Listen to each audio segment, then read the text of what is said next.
Projektor. Podcast Domu zahraniční spolupráce.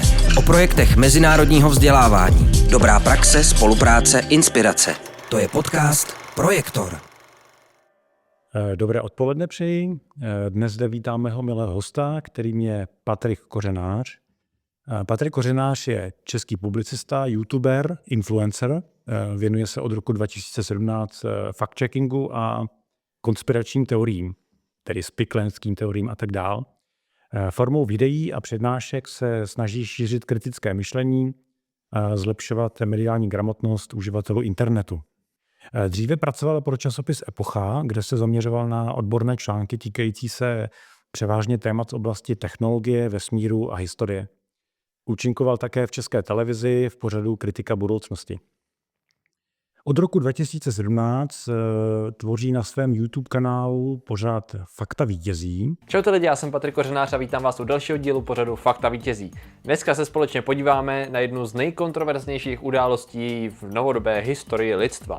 Na to, jestli lidé skutečně přistáli na měsíci, nebo jestli to byl celý jeden velký podvod. Na tohle téma byla napsaná obrovská spousta knih, hromada v tomto pořadu článků, se do hloubky rozebírá celá řada různých témat, převážně konspiračních teorií až po aktuální dění.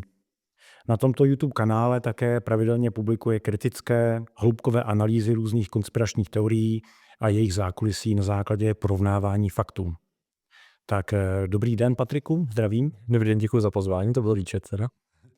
Možná ještě na úvod řeknu, co mě zaujalo, tak ano, subjektivní pohled, když jsem se díval na některá vaše videa. Těch lidí, kteří se u nás věnují tomuto tématu, je už několik. Naštěstí je to dobře určitě, je to velmi, řekl bych, potřebná záležitost. Co vás trošku odlišuje od těch ostatních je to, je zaprvé to, že máte jistou osobní zkušenost, o které se tady za chviličku dotkneme, nějaký osobní vlastně prožitek, vás trochu odlišuje a vlastně vám dává taky, řekněme, psychologický předpoklad z mého pohledu. A taky jsem si všiml, že vy k těm různým tématům přistupujete opravdu s velkou znalostí, vnitřní znalostí těch různých konspirací, což je možná trošku, bych řekl, výjimka, protože někteří lidé k tomu přistupují, řekněme bych, tak trošku s despektem, jakože hele, máme tady zastánce ploché země, to jsou opravdu jako, to je taková pitomost, že vlastně ani nestojíme za to, abych to nějakým způsobem kriticky rozebíral. Jo. A u vás jsem se všiml, že vy to berete s respektem, nedehonestujete ty lidi, ty šiřitele těch různých konspirací, ale přistupujete k tomu sice kriticky, ale s nějakým respektem. To je můj osobní teda závěr, nebo máš takový poznatek. A já vždycky na začátku začínám takovou osobní otázkou, a to je právě u vás ten váš autentický prožitek, to je ta epizoda, kdy jste vlastně přičichl k nějakým konspiračním teoriím. Jestli byste mohl trošku popsat, jak se k tomu přišel. Tak určitě můžu. Ono teda v první řadě, ono tady to nejvíc rozmázlo tady tomu vlastně část jako mé osobní historie, asi rozhovor na DVTV. A v tu chvíli se mi zajímavě stalo, že lidi mě začali hodnotit tím, že jsem jako dřív věřil konspiračním teoriím a teď dělám všechno pro to, abych je vyvracel. To jako není úplně pravda. Rozhodně mi ten můj osobní prožitek pomáhá pochopit mindset člověka, který věří konspiračním teoriím, protože já jsem věřil roky velice hluboce. Ale zároveň jako já mám ten rozbor vždycky postavený na co nejhlubším analýze jako zdrojů. To znamená, že já jdu fakt na dřeň, mě vyloženě zajímá, kde to začalo, odkud to pochází a zajímají ty primární zdroje. To znamená, že já jdu vyloženě do hloubky a proto ty videa trvají tak dlouho a proto jsou tak dlouhý kolikrát. Ten můj osobní prožitek byl v podstatě v tom, že mě vždycky bavila jako věda historie, když jsem byl menší.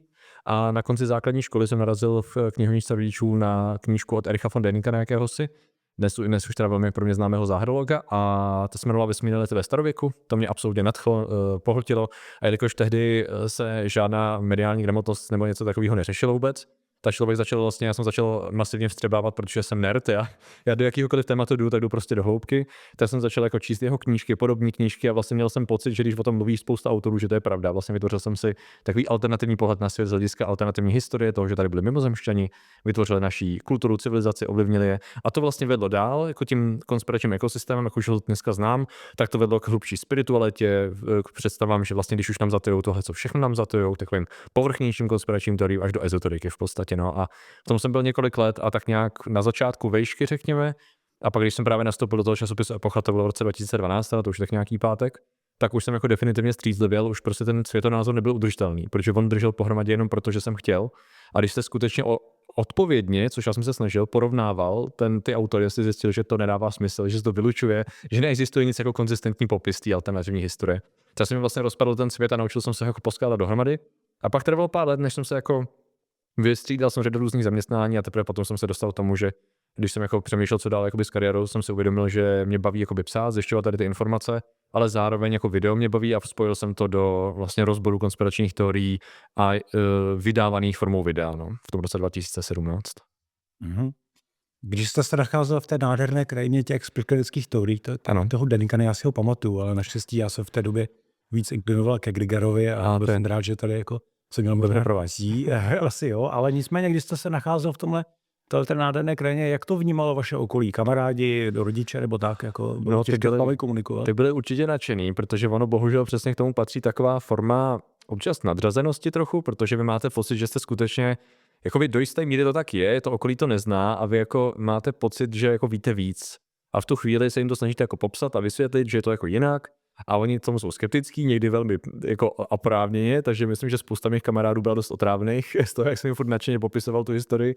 Myslím, že učitelky na střední škole to trošku dostali jako moje blbý připomínky ohledně jako fyzika asi ne, tam aspoň to bylo v pohodě, ale myslím, že paní profesorka dějepisu asi nebyla úplně odvázaná z té interpretace starověku. No, takže jako myslím, že pro rodinu a příbuzní to taky bylo jako zábavný, no, spíš takovou poslouchali, říkali si, no jasně, Páťo, povídej, to víš, jo.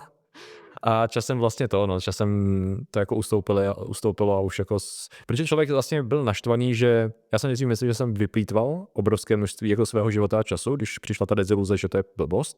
Na druhou stranu já z toho teď čerpám, protože já mám vlastně načtené desítky, nebal bych si říct stovky knížek z toho tématu, z toho oboru a pamatuju si, jaký to bylo, cítit se prostě jinak, že svět je jinak, všechno jinak, bylo to jako oči odevírající a zároveň lehce depresivní.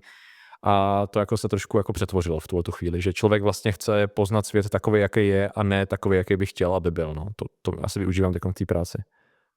Takže vlastně, když to přeložím do dnešního jazyka, tak vy jste se cítil jako ten vyvolený a ty ostatní to jsou ty ovce, který následují. To si můžete všimnout, že to je pravidelná součást konspiračních teorií, kde máte ty, co prozřeli, ti ostatní spí a vy musíte probudit, protože teď je ta poslední chvíle zasáhnout a ty zlé elity jakékoliv chcete svrhnout, protože je poslední chvíle, jak to změnit. No. Kdo je vlastně vaším jako typickým posluchačem, jestli máte nějaký obrázek, jako je to třeba mladší člověk, jako asi předpokládám, že to asi nebudou ti, na které by to mělo být nejvíc mířeno, to znamená vlastně šiřitelé různých spiklenských teorií anebo jejich konzumenti. To asi nebudou oni. To asi ne, tam já vždycky říkám, že jsou to ty lidi, kteří jsou ochotní poslouchat. Já nevytvářím ty videa nebo přednášky s myšlenkou na konkrétní cíl. Dobře, přednášky, jo. Když jdu na střední školu, tak přemýšlím nad tím, že jdu na střední školu, když jdu na vysokou, tak to upravím. Ale videa dělám vyloženě tak, ať přijde kdokoliv a poslouchá. Já znám svoji cílovku ze statistik v podstatě a z potkávání se s lidmi z komentářů. A vím, že to jsou v podstatě statisticky nejčastěji lidé mého věku. To znamená nějakých 25 až 35 let je největší cílovka, pak ještě ty trochu starší, směrem dolů to trochu klesá a pokud bych měl věřit statistikám na různých platformách, tak do 18 let mám velmi malý zásah, jsou tací, ale tam jako mám nejmenší průnik, protože ta témata asi nejsou tak zajímavě podaná spíš a jsou to další videa a bohužel dnešní jako technologická doba, která vede k čím dál kratším videím a kratšímu attention spanu nebo pozornosti, tak nenahrávám jim hodinovým rozborům, abych tak řekl. A máte s nima nějakou komunikaci, jakože třeba prostřednictvím toho YouTube kanálu nebo někde jinde, jako komunikujete s nima? Máte určitě. Na víc platformách v podstatě v první řadě máte komentáře, že? Na několika YouTubeových kanálech. Zároveň, protože mám kanál ten Patrik Kořenář, tam dělám ty dlouhé rozbory, tam už pár let nic nevyšlo, protože dělám takovou megasérii teďkon. Pak mám kanál Spiknutí, kde prostě těch komentářů je taky spousta. Streamu často práci nebo hraní na Twitchi na platformě živě, takže tam vidím živě, tam můžu reagovat. Máme Discord kanál, takže i několik kanálů, kde se dá komunikovat i na další sítích, když vydávám kratší videa, třeba na Facebooku, na Instagramu a tak dál, tak jako je řada různých zdrojů, kde se dá bavit a jako zjišťovat nějaká zpětná vazba. No. Samozřejmě, když se kouká někdo kritický, tak já tu zpětnou vazbu dostanu jenom tím, že se nějak vyjádří. Vždycky jsem rád za jakoukoliv konstruktivní kritiku, které je bohužel málo. No. Většinou to jsou nějaké jednoduché invektivy a to už se na to člověk zvykne, že je všechny možné dodávky dohromady a podplacené a tak dále a akorát už není moc zábava. No. Chtěl by to něčem osvěžit, abych se přistal. No a co třeba ti vlastní jako šiřitel těch konspirací? Jestli jako se vám třeba někdo ozval, jestli jste řešili nějakou konkrétní věc, nebo vás třeba naškl z něčeho? Jako... Tak určitě. Z řady různých věcí. Já si jenom musím tady rejpnout, protože já se to snažím šířit úplně všude. Konspirace je sice, to se dobře používá v mediálním prostoru, ale konspirace je vlastně spiknutí, to je synonym spiknutí, takže konspirace můžou být i reálné. Já řeším konspirační teorie, což jsou vlastně epistemicky zvrácené hypotézy o spiknutí. Já vím, že ono to v tom českém mediálním prostředí ještě vůbec neproniklo, tady ty termíny, tak se snažím, kdykoliv mám možnost to jako rozdělit, ale chápu, proč i různý deníky a takhle používají konspirace, protože konspirační teorie je strašně dlouhý. Tak to nikdo moc nerad používá. Ale nicméně, jak byla ta otázka? Otázka byla, jestli jako nějak komunikujete s nimi, jestli se vám ozývají ty, kteří vlastně šíří. Ano, jo. Různě jsou redakce a komentáře, jak jsem říkal, občas dostanu nějakou zprávu a jako zkusil jsem občas někdy jako zasáhnout třeba v komentářích, najít, jako zkusit třeba diskutovat, to úplně nefungovalo většinou. Výjimečně se stane, že se třeba neshodneme, ale aspoň máme diskuzi, tak to je jako extrémně výjimečné. To, co jako třeba nedělám, je, že když mě občas někdo zve jako třeba na nějaký veřejný rozhovor, třeba ohledně ploché země, to je bohužel velmi populární. Tak to jsem říkal, že v žádném případě jako s tím nehodlám ztrácet čas, protože to je taková blbost, které se, když ho zjednoduším, které se dává tolik pozornosti jednoduše, že si to nezaslouží, to znamená, že já z toho účastnit nebudu, takže tam třeba odmítám jakoukoliv už na to téma diskusi. Udělal jsem video, tam jsem vyjádřil své problémy, nikdo je nebyl schopný vyvrátit, takže nashledanou. Ale jinak samozřejmě jsou různé ty způsoby. Měl jsem dokonce i tu v úvozovkách čest za covidu být součástí takového 3hodinového streamu nebo hovoru s lidmi, jako byl pan Lubomír Volný nebo Pavel Zítko a tak podobně. A tam prostě krásně je to na YouTube dostupný, kdybyste se chtěli trápit. A tam je krásně vidět, že se můžete snažit jakkoliv argumentovat, jakkoliv jako s odstupem a v klidu reagovat na jejich jako fascinující hypotézy a předkládat jakékoliv faktum a nikdy to nebude mít efekt. Že prostě pokud někdo nechce diskutovat a nechce jako skutečně přistoupit na různé varianty toho, že by se třeba buď mohl mýlit nebo zvážit nějakou variantu, tak to nikam nevede. No. Takže ano, snažím se komunikovat. Nedělám to už tak často, možná jako dřív, kvůli zachování psychické příčetnosti.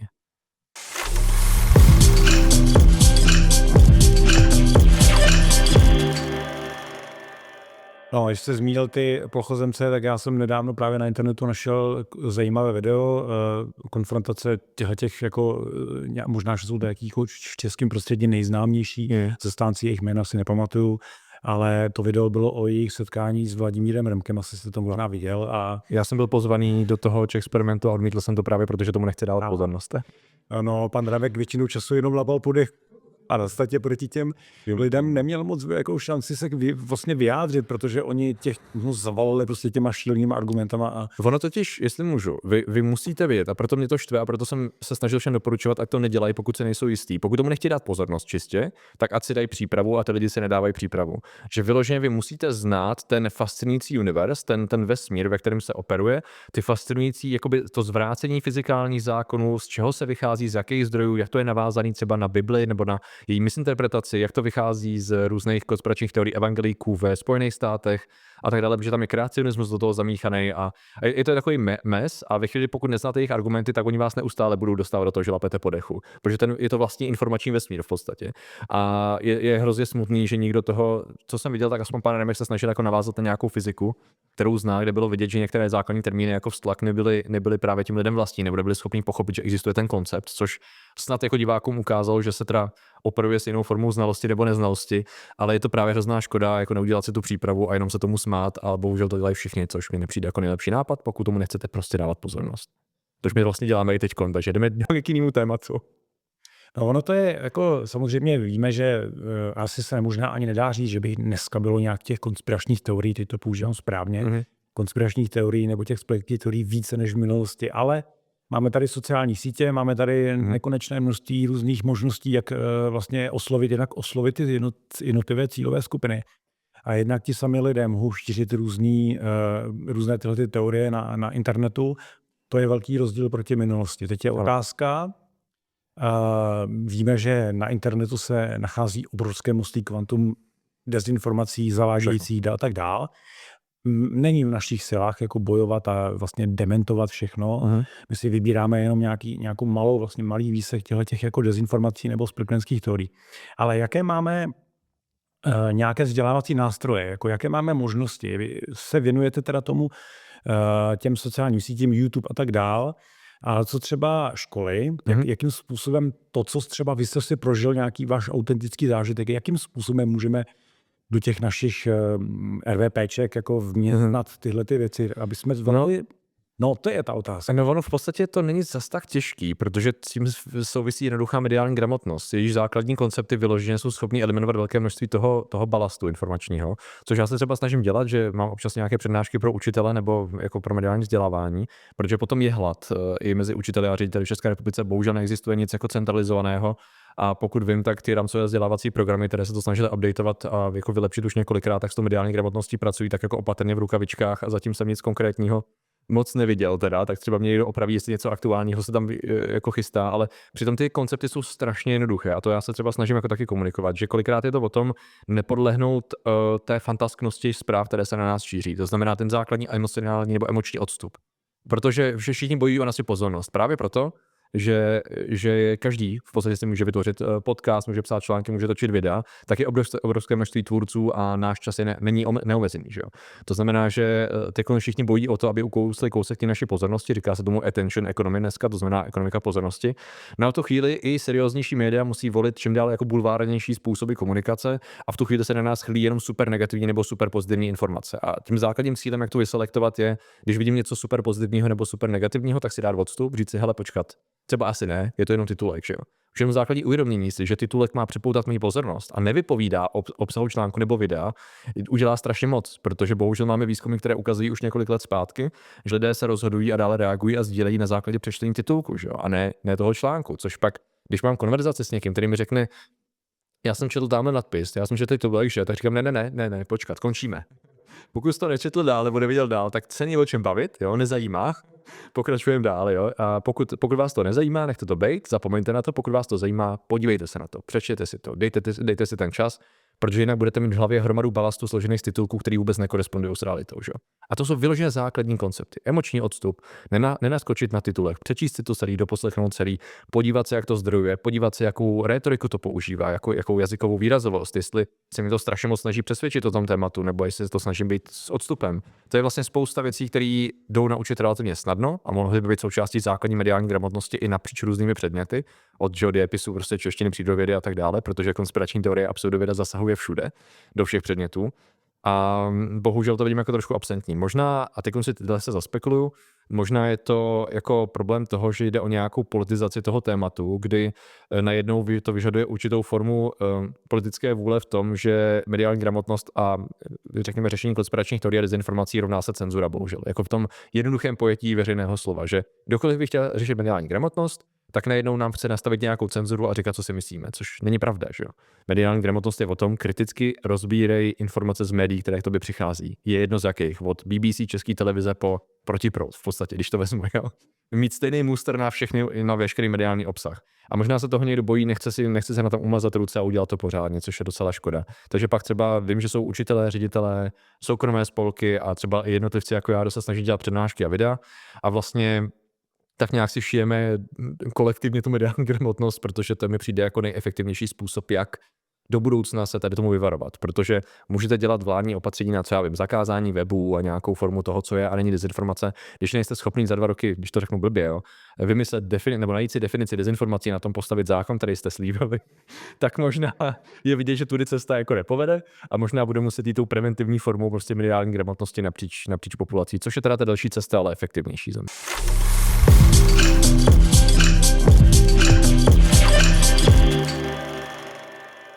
No, já myslím, že my trošku tak bojujeme na té druhé straně té barikády. Jsou lidé, kteří mají k dispozici jako spoustu atraktivních nástrojů, teda kromě těch titulků, kdy teda se snažíte nějakým způsobem vměstnat nějakou konspiraci nebo nějaký problém jako do jedné nebo do 2 vět a aby to mělo nějaký příběh, takže tohle je na jejich straně, tahle výhoda, takže oni dokážou zaujmout. Otázka je, jestliže vy jste na tom druhém břehu a chcete nějakým způsobem na základě fakt jakoby ten problém nějak pojmenovat a porovnávat různá fakta, tak samozřejmě na to potřebujete čas, potřebujete na to zapojení toho člověka na delší dobu, nejenom aby tomu věnoval 1 minutu, když si přečte něco na mobilu, třeba, no, ale jako na druhou stranu my asi jako třeba vzdělavatele potřebujeme toho člověka zaujmout na začátku, speciálně pokud se to týká jako té nejmladší věkové skupiny. Potřebujete za 10 vteřin získat pozornost člověka nějakým zajímavým příběhem nebo něčím takovým. Jo? Tak tady možná třeba bychom možná mohli zauvažovat nad tím, jakým způsobem oslovit třeba právě tu nejmladší věkovou skupinu nějakou chytlavou formou. Druhá věc je právě ten storytelling, kdy teda vlastně se operuje s těmi různými příběhy, které jsou nejenom zábavný, a to nemusí být jenom jako spolkanické teorie, to může být jako cokoliv, ale jako když se operuje s nějakým příběhem, tak je to mnohem člověku jako bytosti lidské mnohem bližší než nějaká struhá fakta, kterých máme prostě jako kvanta. Že jo? To je otázka prostě i třeba pro vědní obory u nás třeba, kdy se mi zdá, že někteří představitelé vědy, já jsem tady zmiňoval Grigera, co bylo super, protože ten dokázal nějakou, řekněme, populárně naučnou cestou oslovit jako i třeba mě v té době 15letého kluka, bavilo mě to, ale třeba spousta vědců s tímhletím moc operovat jako neumí. A naopak ti lidé, kteří šíří různé dezinformace nebo spiklenecké teorie, tak to velmi dobře umí. Jo? Já jsem třeba řekl příklad, jako vy, známe oba paní Pekovou, tak vlastně to svým způsobem jsem se sám sebe ptal, jestli je možné, že by člověk, který jako má nějakou vědeckou erudici, má nějakou, pracuje na nějakém špičkovém vědeckém pracovišti, že by věřil tomu, co vlastně jako říká, jestli je to jako reálně možné, že by tahle ta paní jako věřila tomu, co říká, a nebo je to jenom čistě jakoby forma, jak přitáhnout mediální pozornost, což se jí nepochybně podařilo v té době covidové. Bavíme se teď o paní Pekové před 4 lety nebo před rokem nebo před půl rokem? To je zásadně rozdílný světonázor, její totiž publikovaný. No, asi to je rozdíl, mě to taky připadá, jako, ale nechci, aby jsme se pouštěli do detailu, jenom spíš jde o to, jako obecně, jakým způsobem by mohla věda komunikovat tak, aby to bylo chytlavé, přitažlivé pro různé věkové skupiny. Ano. No v podstatě věda to má těžší, protože ona ten příběh tam musí najít často. Nebo si ty příběhy vybírat. Protože konspirační teorie, jestli něco jsou chytlavé příběhy a vždycky budou. Když se nad tím zamyslíte, tak obrovské množství popkultury za posledních řad desítek let stojí na spiknutích. V podstatě spousta velkofilmů nebo sérií velkofilmů, seriálů a toho všeho má ve svém jádru spiknutí, protože to je prostě zajímavý příběh, že tam něco jinak, něco je tam špatně. Je to v našem kulturním povědomí vlastně stovky let, co jsou konspirační teorie, které byly mainstream před jako v podstatě druhou světovou válkou, kdy se tak nějak vědělo, že za všem je nějaké velké spiknutí, většinou židovské, ale mohlo to být cokoliv jiného předtím, nebo to byli katolíci v Americe, nebo to byli prostě tamhle mormoni a tak dále. Vždycky to byl někdo zlej. A takže to máme hluboko zakořeněné a jsou to skvělé příběhy. No a v podstatě my musíme při tom rozboru najít ty příběhy v tom. Takže třeba, když my se budeme snažit nějakým způsobem, buď ne jako vyvrátit nějaký nesmysl, ale jakoby odhalit, jak skutečně, tak ten příběh tam musí zaznít taky. To znamená, že to trošku těžší, že musíme si odhalit, jak to ve skutečnosti je, a ne si jako uskočit tamhle k náhodnému pozbírání důkazů, jak se nám to hodí. Ale když už to najdeme, tak to musíme přetavit do příběhu, což třeba já se třeba snažím dělat v tom pořadu Fakta vítězí, jako aspoň poslední pár let, protože jsem pochopil, že když jen tak najdu informace, jak to bylo, a pak je odprezentuju, tak to jako nebude mít žádný efekt. Takže víc to je o tom, jak to teda skutečně bylo, a najít tam ty jako zajímavosti, ty zábavnosti, přesně dát je na začátek. Takže třeba teď předělávám scénář a dělám takovou 10dílnou sérii o Illuminátech teď, to se mi trošku rozšířilo z jednoho videa. A vlastně mám první scénář, jsem si myslel, že mám hotový, a pak jsem přesně si uvědomil po zpětné vazbě, že na ty historie, že? Ty první 4 stránky jsou sice jako je to intro, to potřebujete k tomu pochopení, ale je to prostě dějepis. A já nemůžu začít sérii dějepisem, aby mi prostě lidi odešli, že jo. Takže jsem kompletně začal překopávat tu strukturu a musím začít tak, aby to člověka okamžitě zaujalo něčím. Takže já nebudu vymýšlet nesmysly, ale vezmu to, co už mám, a dám to na začátek, abych zaujal, a ten člověk si řekl, OK, tohle stojí za můj čas. I přesto, že osobně to nesnáším tu současnou ekonomiku pozornosti a rád bych začal od začátku a pokračoval do konce, tak se musím přizpůsobit, abych jako doručil tu zprávu. Takže ano, v podstatě je to o tom vyprávět ty příběhy taky. Akorát si je nevymýšlet, ale používat jako to, co máme. No. Takže je to trochu složitější, kvůli tomu, že si musíme ty informace ověřovat a ještě tam nacházet příběhy, ale to je ta cesta za mě. Super. Ještě se zeptám, jakým způsobem si vlastně vybíráte témata? Jo, jestli je to vaše vlastní práce, jako nějaký váš nápad, téma, na které přijdete, nebo třeba se necháte inspirovat třeba posluchači přímo, že si vyžádali nějaké téma nebo tak? Je to kombinace. Většinou minimálně u těch dalších rozborů se snažím dělat to, co mě zajímá, protože nechci dělat něco, do čeho se mi nechce, protože tam potřebuji mít ten zápal a jít do té hloubky a investovat do toho velké množství času. Takže minimálně Fakta vítězí byla z drtivé většiny moje nápady, co mi přišlo zajímavé. Na kanálu Spiknutí, kde těch videí je mnohem víc a jsou kratšího formátu, tak i od diváků beru tipy, že třeba mě něco mě zaujme, že jsem o tom neslyšel, nebo víc lidí by rádo slyšelo reakce na nějakou aktuálně šířenou konspirační teorii, tak je pravda, že většinou nejsem nadšený, ale vidím, že to jako táhne, že lidi chtějí odpovědi, tak si teda sednu a natočím to. Paradoxně většinou, když nejsem nadšený a je to nějaká aktuální blbost, tak čím větší blbost, tím větší dosahy. Jo. Takže já to právě nesnáším, ale kdybych chtěl, tak jenom mám takový kafemlejnek, neustále reakce na nějaké konspirační teorie, byl bych za vodou, jo. Ale to nechci dělat, protože to je vlastně k ničemu nevede. Protože vlastně něco jako debankovat, jenom prostě vždycky přijít s kříčkem po funuse, něčemu se zasmát v uvozovkách, hele, tady to je blbost, to jste nečekali, co, a jít dál, tak to je sice jako možná dobrý na obsah pro tvůrce, ale nic to neřeší. A pokud člověk chce jako trošku vytvářet něco jako informační základ pro ostatní a pochopit, proč se to šíří a že až se znovu objeví třeba, já nevím, povodně nebo nějaká katastrofa nebo válka, takže prostě 100% se budou šířit tyhle typy konspiračních teorií, tak to musíme trošku jako dát tomu nějakou štábní kulturu třeba, no, jako osvěžit to nějakýma informacemi navíc. Takže je to kombinace vesměs, no, jako dávám na zpětnou vazbu, ale primárně chci, aby to zajímalo mě. Vy jste zmínil vlastně, že chodíte i do škol, to jsou vysoké školy. Jo? Ano. A my tady pracujeme hodně, hlavně se středníma školama, takže možná si trošku udělejte reklamu, co musí člověk udělat, aby třeba, když by vás nějaká škola chtěla nazvat mezi studenty, tak vás nějak oslovit. Napište mi mail. Super. Napsat ty maily nejlepší a vyloženě. Včera jsem byl v Ústí na UJEPu, zrovna jsem přednášku o konspiračních teoriích a informační válce. Já mám na webu takový seznam přednášek, takže si můžete vybrat témata, já se vždycky snažím to třeba i přizpůsobit, ale ono se to zdá, že mediální gramotnost, konspirační teorie, dezinformace, pseudověda, že to je hrozně moc témat, a ono ve skutečnosti není. Ono to má stejný základní koncept orientace v informacích, ověřování zdrojů, jenom to má různé jakoby výstupy, třeba různé příběhy z toho vycházejí. No, takže chodím na střední, na vysoké školy i pro veřejnost. Máme nějaký knihovníky teďko na mediální vzdělavatele, takže je to takový mix. To, co už si moc netroufnu, bych se přiznal, jsou základní školy. Tu zkušenost mám, ale zjistil jsem, že je to moc náročné v tom, že jsem jakoby daleko a zjistil jsem, že na základních školách je jako absolutní absence základních konceptů, třeba algoritmů, sociálních sítí, čehokoliv. Takže kolikrát, když jsem přišel na místo, tak jsem byl velice překvapen, že jsem chtěl začít třeba od jedničky a musel jsem začít od nuly takovým způsobem, že jsem rychle předělával celý ten koncept a vlastně pro mě je příjemnější třeba spíš učit učitele, nebo učit jako divně, ale učit učitele, protože oni mají už tu praxi a aprobaci, že jo, jak pracovat s těma mladšíma dětma. I přesto, že se cítím v duši mlád, tak už nejsem tak blízko základní škole, takže aby to nebylo trapné, nějaké how do you do fellow kids, jo, a jak vymyslet nějaký vtipy a jim je zaujmout, to už radši nechám na někom jiným. Takže od střední vejš v pohodě, ale základky už radši to nechám na učitelích. No. Tak jo, výborně, Patriku, tak já moc děkuju za váš čas, za vaši cestu a přeju vám hodně úspěchů v téhle vaší práci. Já děkuji moc za pozvání a mějte se fajn. Naschledanou.